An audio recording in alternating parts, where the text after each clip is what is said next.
প্রাপ্য ছিল না সে করে, আর পাপের স্বরূপে সেই মহা রূপ শরীর ধারণ করবে, তার সেখান থেকে উদ্ধারের কোনো উপায় নেই। ধুন্ধুকারীর তো শুনেছি, ধুন্ধুকারীর কথা তো শুনেছিলেন গোকর্ণ, যে তোমার ভাই তোমার তার মা তো চলে গেছিল, তার পিতৃদেব তো আগে চলে গেলেন, মাও তো চলে গেল, তার মায়ের মৃত্যুর পরে গিয়েছিল বেশ্যাবৃত্তি করে তার জীবন কাটাতে। কিন্তু তাদের দ্বারাই আবার তার মৃত্যু হয়ে গেল, এই ভয়ানক মৃত্যুতে তার মহাপ্রীত জন্ম লাভ হল। মা গোকর্ণ শুনলেন তার ভাইয়ের এই দশা হয়েছে, তিনি বহু তীর্থে গিয়ে কত সাধ্য কর্ম করলেন, কিন্তু সাধ্য কর্ম করার পরেও মুক্তি লাভ হয়। তাহলে সে কি এমন পাপের কি পাপ করেছিল যে তার সাধ্য ক্রিয়াতেও হয় না, যে আমাদের সাধ্য ক্রিয়া আমরা করি,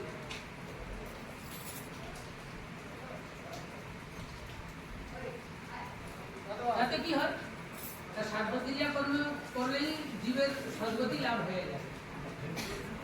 কিন্তু তাকে হাজার হাজার গয়া সাধ্য তীর্থে তিনি হাজার হাজার সাধ্য কর্ম করেছেন, কিন্তু তথাপি তার গতি হয়।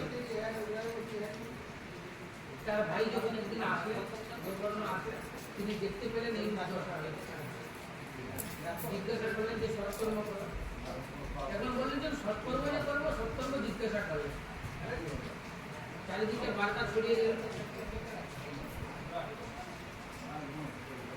কিন্তু সকলেই এই বিধান দিল যে মরে গেলে জীবের তো এইটাই নিয়ম হয়, তার এই সাধ্য কর্ম করলেই জীবের গতি হয়ে যায়, এটাই তো কর্ম করে। কিন্তু ধুন্ধুকারী নিজে কি বলেছে, সে বলছে যে শত শত শত সহস্র যদি তুমি এইরূপ চিনতে দিতে আর তার আমার জন্য সাধ্য কর্ম করো, তথাপি আমার গতি হবে। নিজে বলেছে না, শত সহস্র যদি তার সাধ্য কর্ম হয় তাহলে তার গতি হবে, তাহলে সে কেমন পাপী ছিল,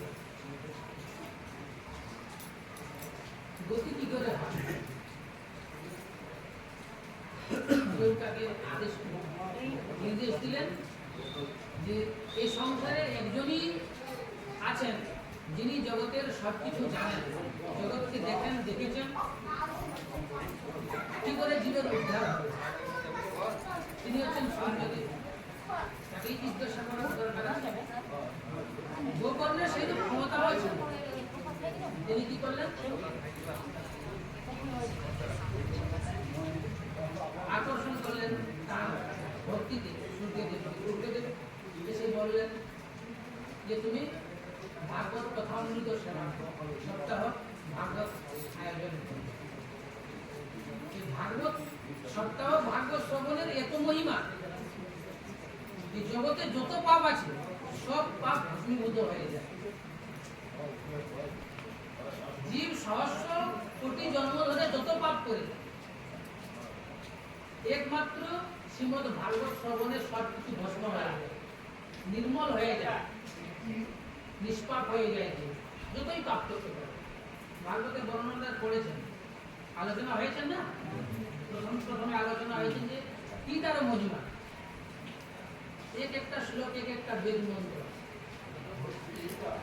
তার এত মহিমা রয়েছে যে কোটি কোটি জন্ম ধরে যদি পাপ করতেই থাকে, আর একবার যদি সপ্তাহ ভাগবত শ্রবণ এক একটা শ্লোকে যদি শুনতে পেয়ে, তাহলে তার সদ্গতি হয়ে যায়। এই জন্য যদি আমরা দেখুন, তার এক মহান উদাহরণ দিয়েছেন শিবাস। শিবাসের 17 বছর বয়সে যে পঞ্চতত্ত্বের যে শ্রীবাস, মহাপ্রভু নিত্যানন্দ, অদ্বৈত, ভগবাধর এবং শিবাস, শিবাসের 17 বছর বয়সে তার মৃত্যু লেখা, 17 বছর বয়সে তার মৃত্যু হয়েছে। যখন তিনি জেনে গেছিলেন যে 17 বছর বয়সে তার মৃত্যু হয়েছে, তিনি 17 বছর বয়সে তিনি একদিন বুঝতে পারলেন করেন যে আজকেই তার মৃত্যুর দিন এসেছে, সেই জন্য তিনি আজকে বলছেন যে আমি মৃত্যু যখন আসবে মৃত্যুকে আমি এইরূপ বরণ করতে পারি। তিনি গঙ্গাতে স্নান করতে গেছেন, গঙ্গায় স্নান করতে গেছেন। আর স্নান করতে গিয়ে সেখানে অদ্বৈতের টোল ছিল, ভাগবত আলোচনা হতো। তিনি সেখানে গিয়ে ভগবানের একটি কথা, তিনি স্নান করে আসছেন, স্নান করে এসে সেই যেখানে কথা আলোচনা হচ্ছেন সেই আলোচনার কথাতে একটি শ্লোককে তিনি মন প্রাণ দিয়ে শুনেছেন। তিনি দাঁড়িয়েছিলেন, কিন্তু হঠাৎ কি হলো, তিনি দাঁড়িয়েছিলেন, হঠাৎ পড়ে গেলেন। তিনি একটি শ্লোক শুনেছেন শুধুমাত্র, বরাহ পীড়নত বরবুকু করণায় কর্ণিকারম বিবৃতবাসু কনকুপিশন বৈজয়ন্তীম চ মালবন্ধান ভেঙ্কটে পুরয়ন বৃন্দা অরণ্যম শপদগমনম প্রাণীশ্বর। এই শ্লোকটি শুনেছেন, আর শুনেই তিনি যখন শুনছেন তিনি মূর্ছাগত হয়েছেন। কিন্তু সেই সময় তার মৃত্যুর যোগ ছিল, মৃত্যুর যোগ। আর সেই সময় মৃত্যুর যোগটি ছিল, আর সেই মৃত্যুর যোগটি কাটতে পারবে এই একটি শ্লোক, অকাল মৃত্যুকে হরণ করতে পারবে। তার কি মহিমা! সেই জন্য ভাগবতের একটি শ্লোক হচ্ছেন একটা একটা মহা ঔষধ। আমরা যত্রতত্র যেখানে সেখানে যাই, তার যদি ভাগবতের একটি শ্লোক যদি আমরা আশ্রম যদি করতে পারি, তাহলে জীবের অবশ্যই কল্যাণ হবে। কেন? কারণ এই কথার মধ্যে সেই সমস্ত শক্তি নিহিত আছে।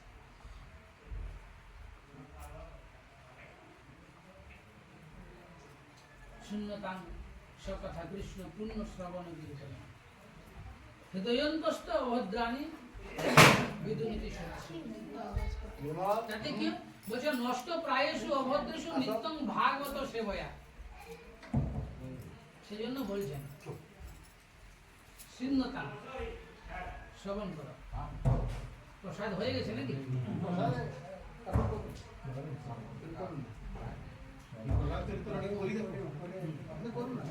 বলছেন সেই জন্য বলছেন শুনো। কি শুনবে? ভাগবতে বলছেন শূন্যতাংশ কথা কৃষ্ণ পূর্ণ শ্রবণ কীর্তন, মন প্রাণ দিয়ে শুনো। তাতে কি হবে না বলছেন? নষ্ট প্রায়েষু অভদ্রেষু নিত্যং ভাগবত সেবয়া। আপনি যদি নিত্য ভাগবত শ্রবণ করেন তাহলে নষ্ট প্রায়েষু অভদ্রেষু, ভিতরে যে অভদ্রগুলো রয়েছে এগুলো না হবে। অভদ্রগুলো না হবে। নষ্ট প্রায়েষু অভদ্রেষু নিত্যং ভাগবত সেবয়া। ভগবতীর উত্তম শ্লোকে ভক্তির ভগবতী নৈষ্ঠিক।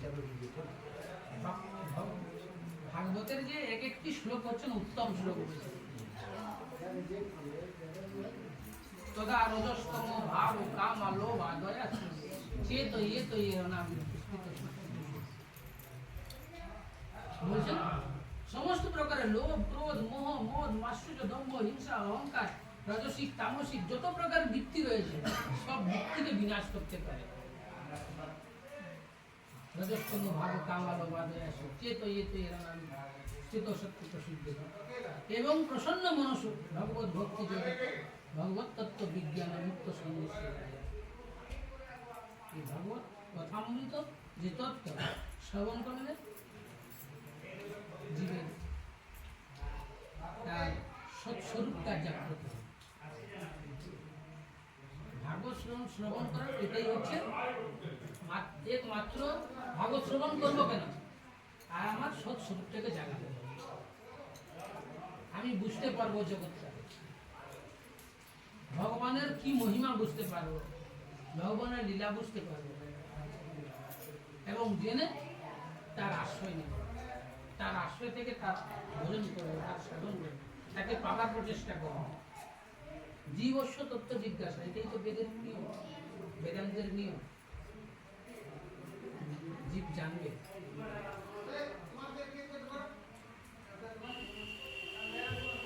তাহলে সেখানে যখন ভাগবত হলো তখন কি হয়েছে?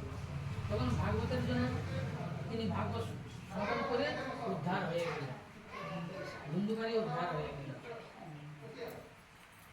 সেখানে সে হাতে তালি দিয়ে চিৎকার করে গাইতে লাগলো, নাচতে লাগলো যে ধন্য শ্রীমদ ভাগবতী বার্তা, ধন্য শ্রী ভাগবতী বার্তা, প্রেত পীড়া। যে ভাগবত ধন্য জগতে, যে পাপ থেকে উদ্ধারের কোনো পন্থাই ছিল না, কোনো রাস্তাই ছিল না, শাস্ত্র কোনো নিয়মই ছিল না, কোনো উপায় ছিল না, একমাত্র ভাগবত কথা শুনেই তার উদ্ধার হয়ে গেল। নাচতে নাচতে চলে গেল। সেখানে তো অনেকেই কথা শুনেছিলেন, কিন্তু রথে আসছিল কটা?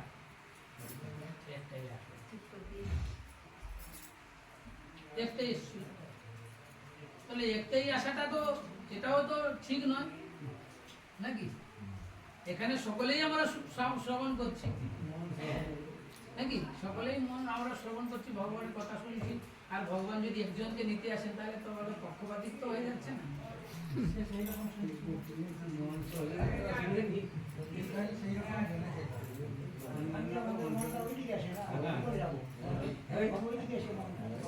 সেই জন্য একটা কথা হয়েছিল একবার, আমি যখন স্কুলে পড়ি, তখন আমার একজন টিচার ছিলেন, তার যিনি ছিলেন বানারস থেকে এসেছিলেন জিওগ্রাফি পড়াতেন। একদিন আমাকে একটু প্রশ্ন করেছিলেন, बोलছিলেন যে एक जगह में कथा हो रही थी, कथा में राम ने सुना कथा, श्याम ने सुना, मधु जदू सभी लोगों ने कथा सुनी। जब कथा की अंत हुई, कथा समाप्त हुई, तो पूछा गया कि कथा किसकी हो रही थी? तो सबका जितने लोगों को पूछा गया उन्होंने उतने प्रकार के उत्तर दिया कि कथा शाम किसकी हो रही थी, किसी ने कथा शाम की हो रही थी, किसी ने कथा मेरे गांव की हो रही थी, इसलिए मेरे पड़ोसन की कथा हो रही थी, किसी ने कहा कि उस जगह की कथा हो रही थी, किसी ने कहा कि विभिन्न प्रकार की। तो असल में कथा किसकी हो रही थी? প্রশ্নটি করেছিলেন। কথা তাহলে কার হয়েছিল? সকলেই তো এইরূপ বলবে, তাহলে আসল কথা কার হয়েছিল?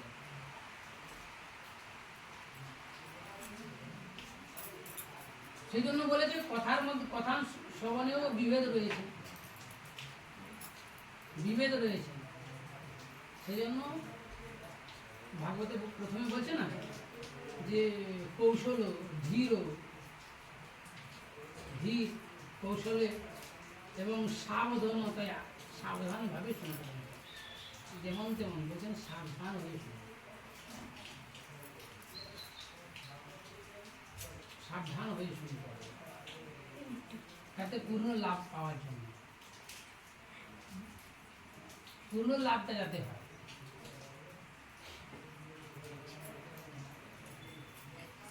ভালো ফল পেতে হলে সেইরূপ হতে হবে। যখন জিজ্ঞাসা করা হলে এইরূপ, তখন সেখানে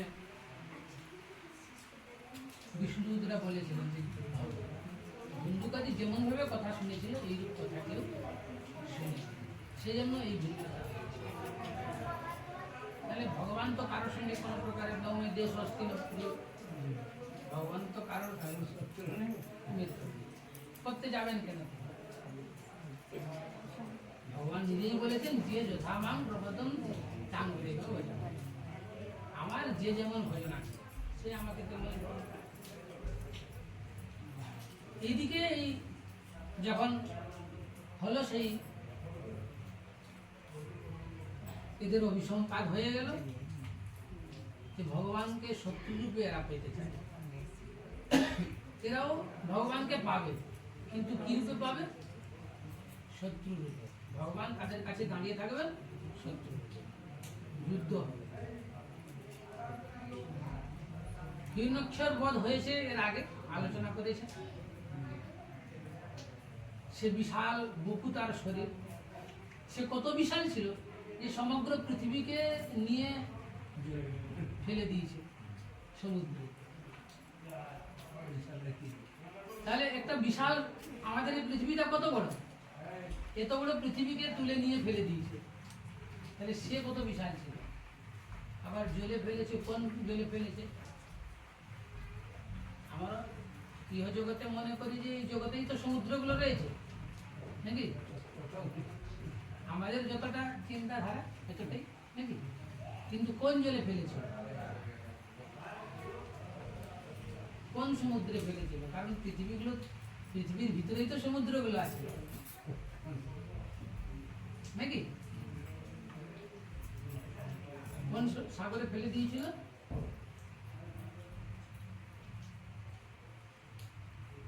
গর্ভোৎ সাগরে, নাকি?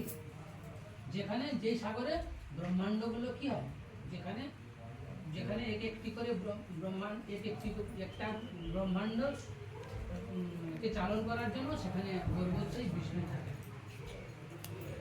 কারণ সাগরে তো অনন্ত কোটি ব্রহ্মাণ্ড রয়েছেন, তাতে কোটি কোটি পৃথিবী রয়েছে, সেগুলো তো সেখানে পৌঁছাবার তাদের ক্ষমতা নেই।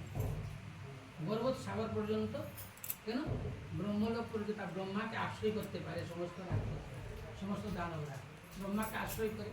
আর ব্রহ্মা কোথা থেকে প্রকট হন? গর্ভোৎ সেই বিশ্ব আবির্ভাব থেকে।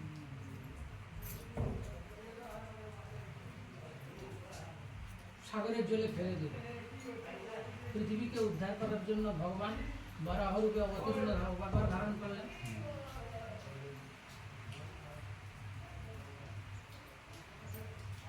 তাহলে এদের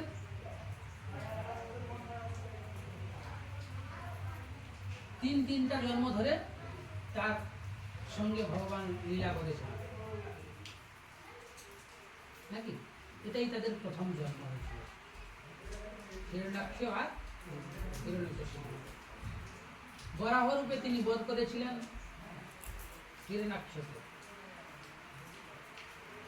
আর তাকে বধ করার পরেই হিরণ্যকশিপুর একটু, দুই ভাই তো খুব শক্তিশালী। কেন শক্তিশালী? কারণ ওরা দুজনই জয় ভগবানের সঙ্গে শত্রুতা করেছে, মহাশক্তিশালী তারা। ভগবানের সঙ্গে যুদ্ধ করবে, সেই তো শক্তি দরকার তাদের। ভগবান তো আর তার সঙ্গে যুদ্ধ করবেন না, তার সমকক্ষ হওয়া চাই। ভগবান এখানে বীর সাধন করার জন্য তাদের কাছে শত্রুরূপে।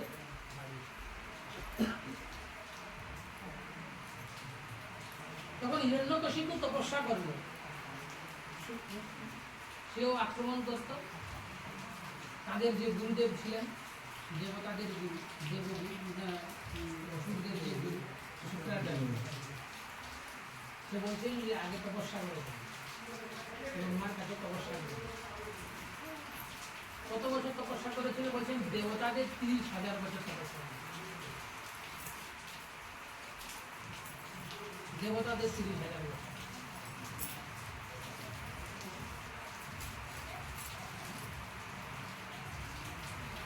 এত বছর তপস্যা করেছিল, তখন আয়ু তো অনেক ছিল, নাকি?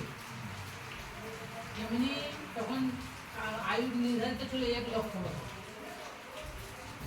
20,000, 30,000, 40,000, 50,000 বছর তপস্যা করেই যেত। তপস্যাতে আবার আয়ু বর্ধনও হয়ে এসছে। তখনকার ঋষিমুনিদের বিশাল আয়ু, আয়ু তাদের কম ছিল না। যেমন আপনারা লোমশ মুনির কথা শুনেছেন, নাকি? এই লোমশ মুনির তার সর্বাঙ্গে লোমে ঢাকা, নাকি? মাথায় একটু টাক ছোট রয়েছে, একটু ফুল লাইন টাক হয়েছে। কি করে জানানো হলো যে তার আয়ু কত ছিল? তিনি একবার একবার ইন্দ্রদেব যখন স্বর্গ রচনা হচ্ছে, স্বর্গে যে স্বর্গের ইন্দ্রালয় তৈরি হচ্ছে, ইন্দ্রের ভবন তৈরি হচ্ছে, বিশ্বকর্মা বানিয়ে দিলেন। বিশ্বকর্মা যখন বানিয়ে দিলেন, দেখলেন বাহ খুব সুন্দর, তখন জিজ্ঞাসা করছেন খুব ভালো হয়েছে, এর থেকে আরো ভালো বানাতে পারেন? হতেই পারে না, বলে তাহলে এরপরে আর একটু ভালো করে বানানো হয়ে গেল। এইরূপ অনেকবার বানানো হয়েছে, আবার ভাঙা হয়েছে। শেষে বিশ্বকর্মা তিনি গোবিন্দের শরণে গেলেন, ভগবান বিষ্ণুর শরণে করলেন যে প্রভু আমাকে কৃপা করুন, আমার এই এর সঙ্গে আমি যদি বারবার আমি যদি এর ভাঙতে থাকি করতে থাকি তাহলে আমার তো সাধন ভজন হবে। তখন ভগবান কি করলেন, এই ইন্দ্রকে নিয়ে মন্ত্রে আসবে, চলো আমার সঙ্গে যাবো একটা এই জায়গায়, যেখানে তার সেখানে চলে আসে। ইনি তো একটি কুটির বানিয়ে আছেন, ভগবানকে খুব সেবা করলেন, সেবা করে ভগবানকে এখন সেবা করে তিনি তিনি খুব ভগবান খুব প্রীত হলেন। ইন্দ্রদেব কানে কানে বলে দিচ্ছে যে ভগবানকে তপস্যা করে কেউ পায় না, আপনার কি ভাগ্য যে ভগবান এসেছেন। ভগবানকে আপনি একটা সাধারণ কুটির নিয়ে বসে আছেন, ভগবানের কাছ থেকে একটু ভালো করে সব নিয়ে নিন, চেয়ে নিন, ভগবানকে যা বলবেন তা করে দেবেন। তিনি ইন্দ্রকে বলছেন আমি কতদিনই বাঁচবো, একটা বয়স হয়েছে, কতদিন বা বাঁচবো, আমি এমনি আমার ঠিক আছে। তখন ইনি ভাবতেন এও আপনি ঠিক বলেছেন, আপনি বা কতদিন বাঁচবেন, মধ্যলোকে তো মানুষের মৃত্যু কম, বেশি সময় না, তো কতদিন বা বাঁচবেন, তো সময় চলে গেছে, আবার কতদিন বাঁচবেন, ঠিক আপনি যদি এতেই সন্তুষ্ট আছেন ঠিকই আছে। এদিকে নজর পড়েছে ইন্দ্রের যে চারিদিকে তো লোমে ঢাকা, কিন্তু এই জায়গাটা লোম নাই কেন,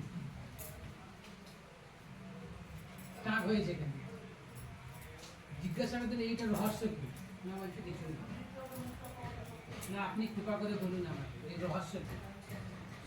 তখন তিনি বলছেন যে, তখন সেই কথাই বলছেন যে আমার যখন এই পৃথিবীতে যখন এই যে লীলাবিলাস হয়, তখন স্বর্গে এক একটি ইন্দ্রের যখন পতন হয়, তখন আমার একটি চুল পড়ে যায়, তাহলে যতটা চুল গেছে, তাহলে কতগুলো ইন্দ্র গেছে বলছে, তাহলে তখন এখন তাহলে এখন কত তার সময় বাকি আছে, যে শরীর পুরা তো রয়েছে লোমে ঢাকা, একমাত্র সবে তো শুরু হয়েছে একটু লোম, তাহলে কত ইন্দ্র চলে গেছে, আবার কতকাল বাঁচবে, কিন্তু তাও এখনো মনে করছে যে আমি আর কতদিন বাঁচবো, আমি সন্তুষ্টি আছি আমার সেই। তখন ইন্দ্র ভুল বুঝতে পারে, ভগবানের কাছে ক্ষমা প্রার্থনা করে তার কাছেও তাকে প্রণাম করে তিনি চলে গেলেন। ভগবান কৃপা করলেন। সন্তুষ্টিটা হচ্ছে সব জীবের সব থেকে বড় জিনিস, যেই যে অবস্থাতে থাকে সন্তুষ্টি নেই, জীব যদি সন্তুষ্টি থাকে, শান্ত থাকে, শান্তিতে থাকে, তাহলে সবকিছু তার পাওয়া হয়েছে, এই জগতে শান্তি লাভ যিনি করেছেন তার সবকিছু পাওয়া হয়েছে।